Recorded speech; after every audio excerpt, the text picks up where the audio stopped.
सभी को नमस्कार। करियर फर्स्ट चैनल पर आपका स्वागत है। डिक्टेशन लिखने के लिए तैयार रहें।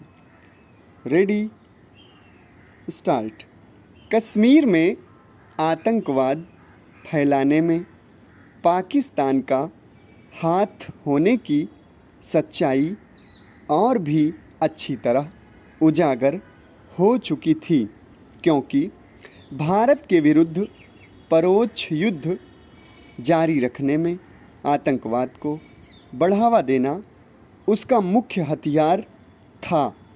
सशस्त्र सेनाओं को पूर्णतया सतर्क और चुस्त कर दिया गया, क्योंकि एक साथ उठ रही चुनौतियों से निपटने के लिए इनमें से हर चुनौती को स्थानीय दृष्टिकोण से समझकर उसी के अनुरूप कार्यवाही करना जरूरी था।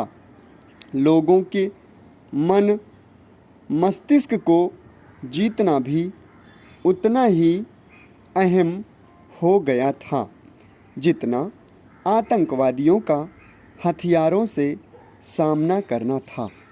लोगों को ध्यान में रखकर कार्रवाई करने पर सैनिकों को ज़्यादा कुर्बानी देनी पड़ती, इसलिए सशस्त्र सेनाओं ने बेझिझक फौरन कार्रवाई की। हालांकि देश की अखंडता और प्रभुसत्ता की रक्षा करते हुए बड़ी संख्या में सैनिक शहीद हो गए। स्वेच्छा से सेना में आने वाले सैनिकों की निष्ठा और साहस वास्तव में अनुकरणीय उदाहरण है।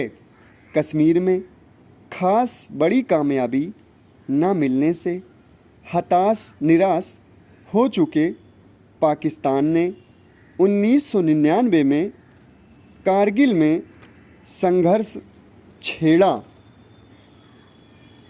सोवियत संघ के साथ करीबी संबंधों के कारण सरकार की अगुवाई में भारी उद्योगों के योजनाबद्ध विस्तार पर आधारित आर्थिक विकास के फेल्डमैन मॉडल को अपना लिया गया, किंतु पूंजीगत वस्तु क्षेत्र की उत्पादन क्षमता बढ़ाने की रणनीति ठीक नहीं थी, क्योंकि ये पूंजीगत वस्तुएं खुद भी आयात पर निर्भर थीं और बची खुची विदेशी मुद्रा में उनमें खपानी पड़ती थी।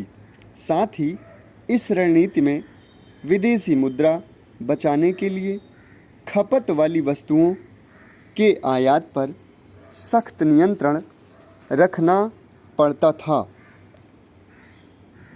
भारतीय भूभाग का क्षेत्र समूचे विश्व का केवल 2.4% है और उसके पास कुल वैश्विक जल संसाधनों के मात्र 4% हैं, लेकिन फिर भी वह बहुत कुशलता से देश की पूरी आबादी के लिए सफलतापूर्वक खाद्यान्न उपलब्ध करा रहा है, जबकि हमारे देश की आबादी विश्व की आबादी की लगभग 18% है।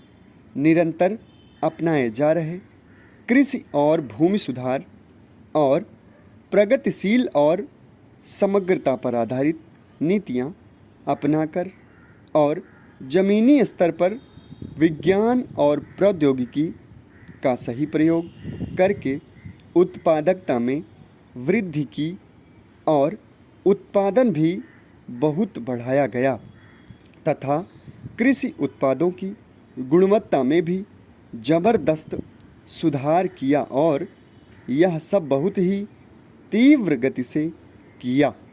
इसी का नतीजा है कि भारत चावल, गेहूं, गन्ने, कपास और मूंगफली का विश्व में दूसरा सबसे बड़ा उत्पादक बन चुका है।